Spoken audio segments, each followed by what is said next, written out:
Okay. So yeah. I was thinking, man. Hey, what's your 3 main red flags in the women? Like a 3 strikes you out.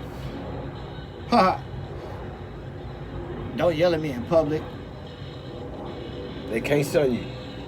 Why are you embarrassing us as a unit? We look crazy. Can you yell at her in public? No, why would I do that? Okay, we look crazy. Cool. So y'all know. We look like don't yell at him, couple. He ain't gonna yell at you. Number two, don't fucking put your hands on me. Because then I'm gonna have somebody put their hands on you, and then you gonna have somebody try to hurt me, so it doesn't go well. Is that because you don't hit women? Yeah. But I'm not gonna have the police called on me because of your bullshit. Hey, before you get to number 3, first of all, I don't even date women that got like a temper that want to fight. You be surprised, but bro. If we push each other to the point to where she want to hit me, I think my defense is so tight. If she's able to catch me, I'll give her, like, that was cool, that was good. Because I'm going to immediately hit her with the roll or something like, no. Number 3, don't show up at my mama house on that bullshit. You get there embarrassing me at my mama house. I promise you it's not going to end well. Because your mama going to do something or you going to do something? I'm finna do shit. I'm going to leave you where the fuck I found you. Born a competitor, form is incredible. These rappers I won't settle for, they ain't even edible. Caution, but the tape ain't yellow though. This. Welcome back to another episode of 2ShotReviewz. It's your guy, your man, the motherfucker with the plan, Mr. Nice, aka Lucky, and my guy, the gentleman, as he boxes the air, boxing for squares, about to hit you with the ear, Mr. NA. And today, we got Gen V episode 2. Episode 3. Season 2. Season 2. Alright, so as you know, we're going to give y'all a couple seconds if y'all want to do shots, but we're not going to do it till halftime. But what we're going to do is we're going to get into this for you. So, we getting ready to get close to the halftime. So I consider these sort of like steppers. Quarters, maybe. Yeah. I'm a big basketball fan, so I look at things as quarters. So, I look at this Gen V episode 1, the first quarter, episode 2, second quarter, episode 3, third quarter. In basketball, we do it 8 episodes. I know, it's 2 games. Okay. So it's like Mortal Kombat. You win the 2 games. So I say season 1 was a Gen V win.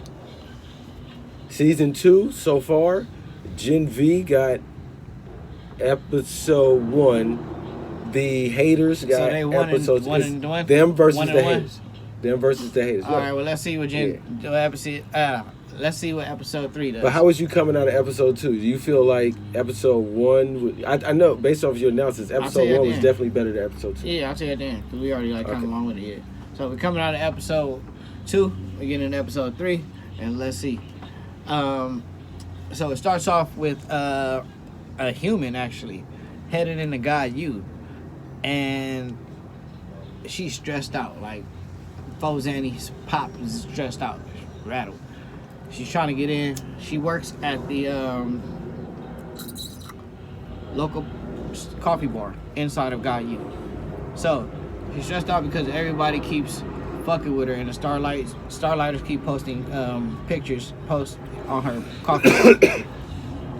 And when that happens, the Homelanders, they think that she's part of the Starlighters, so they get to harassing her, stealing shit from her coffee bar, so on and so forth. So Kate comes back from the hospital and she's getting the hero's welcome, but she doesn't have powers, and she's not really telling anybody, but she really, her powers are dwindling type shit. She can't hear thoughts anymore, she can't push people, she's fucked up. So now she has a big scar on her head and 1 arm, because if you remember, Marie blew it off last season. Excuse me. Jordan is being pushed to number 1 in the ranks. Finally, yay, go them, right? Jordan's being pushed to the ranks. Finally, number 1, boom, go them. They're super excited, but they're also feeling conflicted. Now, they think that they're being pushed because of the whole trans thing, at which they are. Because they're trying to misidentify them or mislabel them or whatever the case may be. So Emma, she stumbles upon the post from the Starlighters, and it's a little mystery to her. So she's like, "Fuck it, I'm gonna jump on it." She's on the case, just something to keep herself busy because she keeps throwing up, for lack of better words, throwing up or overindulging in food. So Jordan and Sam, they get into a fight because Sam starts tripping pretty much. He realizes that they tried to kill Kate and spazzes out, and he goes to Kate and she can't help him no more because she doesn't have power, so he's kind of spazzing and tripping, like his emotions start coming back. The thing about Kate's powers, it doesn't last long, so eventually people start, especially the stronger soups, they start to reject her power and their memories start to come back, and that's what's happening with Sam. So Jordan and Sam get into a fight and they end up watching Sesame Street. Marie goes to visit an old family friend from one of her baby pictures, who's like quote unquote her auntie. And for lack of a better word, she finds out, unlike most parents who injected their baby with Compound V because they needed money, her parents did it because they actually wanted a baby and they couldn't have kids. So it makes her feel emotional. But then she finds out that her sister was actually conceived naturally, and so she's the real miracle baby, and that fucks her up. And also that her sister lives there with the fucking auntie, so she's big mad, and the auntie been putting in her head like, hey, Marie's dangerous, blah blah blah, stay away from her. And that's because she's scared of her because she killed her best friend, so on and so forth. So Emma finds out who the Starlighter person is that's posting the pictures and shit like that, and she ends up stumbling across like an actual group of Starlighters ready to rally up. So she gets them sparked up, tells them, hey, we gotta go bigger than what y'all doing. Fuck this little gamble shit that y'all own. We trying to make it big. We gotta make a statement. So she has them step it up. They're about to do something crazy. Jordan decides to spill the beans while they're on stage. They get to do a little rally, and it's basically, the rally is to promote them as the new member, the new number one that's going to be potentially joining the 7, and to promote their trans boo boo. They jump on stage and say, fuck it, this is what really happened, and they spill all the beans.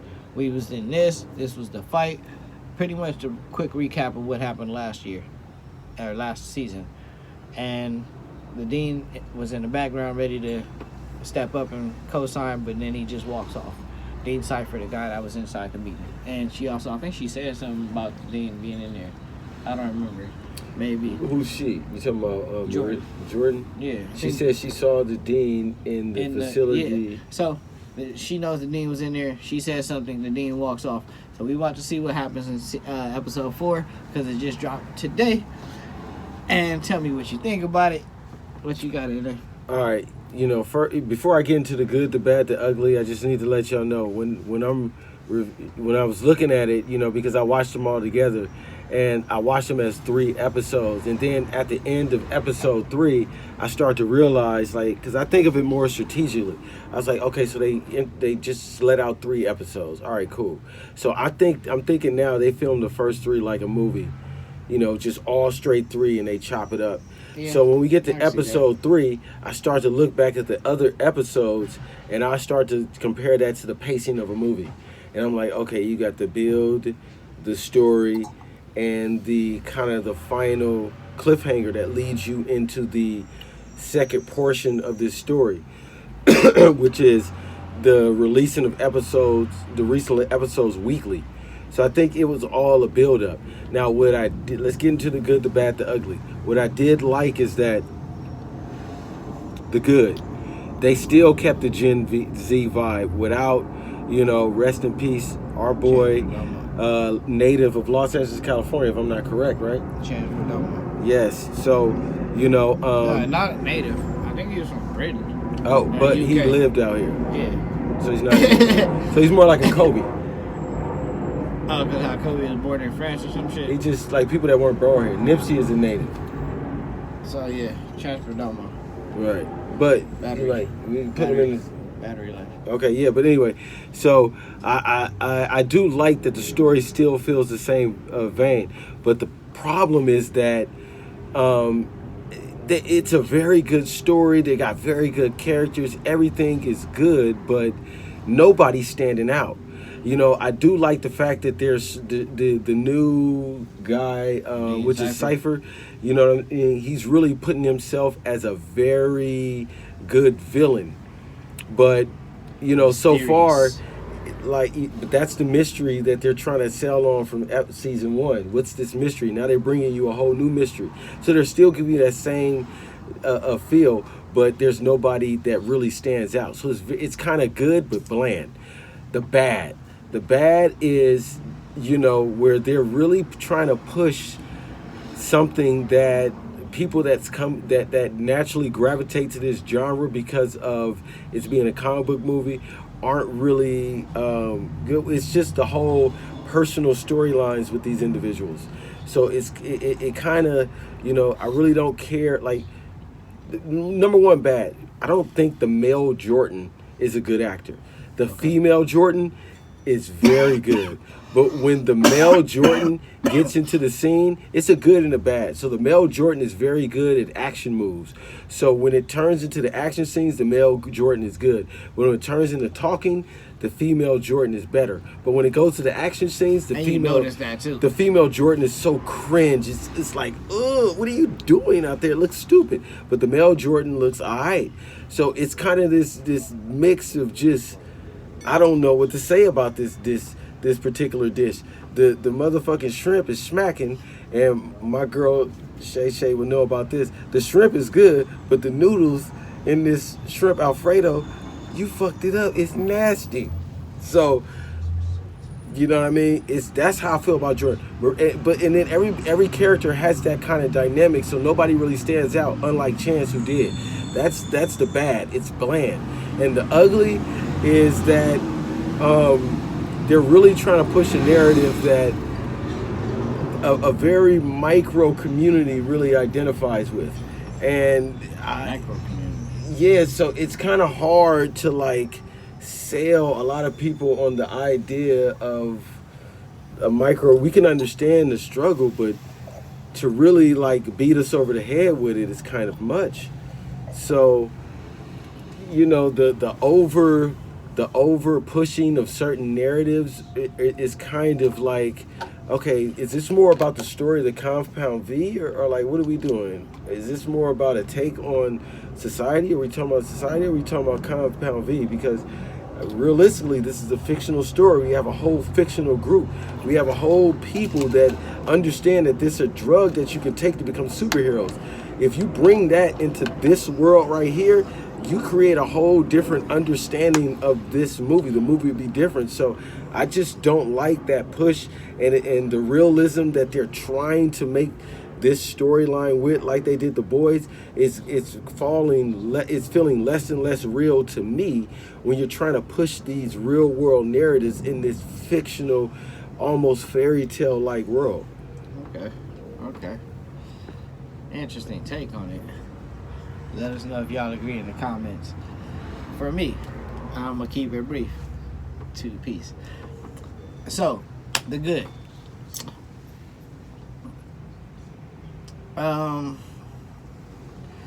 Honestly, the good. You're struggling. Like I said, I really don't care for this season so far. Okay, you don't think the story's good? The story is What about the acting? The acting is it's no better than season 1. If anything, they're more lazy. And here's one thing I don't like is that I was looking for the good. Yeah. Okay, so the good. I like how the dean is pressing them to uncover their true powers. Okay, so let me ask you. And this is what I did like. You know them parts where they had the little class where they got to fight that big dude with the hammer? Yeah, that's the dean pressing them to unlock their true powers. But do you like powers. that part of the story? Yeah, that part. I said that. So that's the good. Okay. The bad. Does it still feel like season 1? Fuck no. Okay. No, this is that feel because like of the lack of chance, or because they're not? No, chance has nothing to do with it. At this point, we 3 episodes in. Yeah, but if Chance was here for these 3 episodes, it's not even about Chance. No, but I'm just asking, would it be good, or would you still think it'd be bad if they had the same story? If it was the same story, and let's say Chance is in the hospital instead of being dead, it would be worse because then it would be a lot more of Kate on screen crying about how Chance is in the hospital and them trying to be friends with Kate. So, you know what I'm saying? So that's So yeah. it doesn't move me in any type of way. So the this story itself is bad. This is bad. And again, maybe they rewrote some shit, but it's bad. I don't know who cleared this shit. The Ugly. They're trying to push this whole message. Maybe they're late on the ball. Maybe I know how Hollywood is. They write shit a little earlier and then they come back and, you know what I'm saying, record the shit and think that it's still up to date. Kind of how they did the Proud Family, where they thought that certain shit was still trending or still in style. If you know, you know. If you don't check it out. The new Proud Family is terrible. Yes, they rebooted the Proud Family and came back with it, and that shit's bad. So Gen V, I really don't care for at this moment. I'm going to continue to watch because it's part of my job, but at the same time, I'm letting you know it's not what you think it's going to be. Maybe it is, but like I said in the short, put a chick in it and make her lame and gay. Yeah, because that's all the fuck they talking about. I still like they the made story. Marie lame. She can't fucking unlock her powers, even though last season she could literally identify when she had a fucking tracker in her fucking body. Now she can't stop a nigga's heart long enough or even explode the shit to save her own life. Hey, you know what? She could have gave him a cramp in his leg. Like, she has so many things she could have did with her powers and she could do, but they're fucking making her fucking stupid. They're making her lame. And they're making her super gay. But you know what I didn't like? It was my first time. As well. Oh, remember this part? I'm in love. Remember when she went and visited her auntie? So apparently they built this whole thing about her auntie don't like her. They don't want to see her, blah, blah, blah, blah. But when she went to go see her auntie, it was like all love and peace. She's treated her so kindly. She was cooperative. She stayed there for a long time, blah, but then blah, when she blah. saw she wasn't scared, she was like, all right, cool. But she didn't tell her, which is weird. Like, you should have closed the door. That's the stupid part. You come into somebody, she knows she has company. You don't want this person to know that this other person is living here. Why not close the door? And lock it. Yeah, close the door and fucking lock it. You leave the door cracked so she can walk back from the bathroom and peek in like, oh, what's this? You got a child room? So long enough to let her walk and mosey around and be like, oh, my sister's staying here? That shit was so fucking... this is what I think, just based off what you're saying. You say you don't know if they rewrote it. Personally, I think they had to do a lot of rewrites without Chance Perdomo.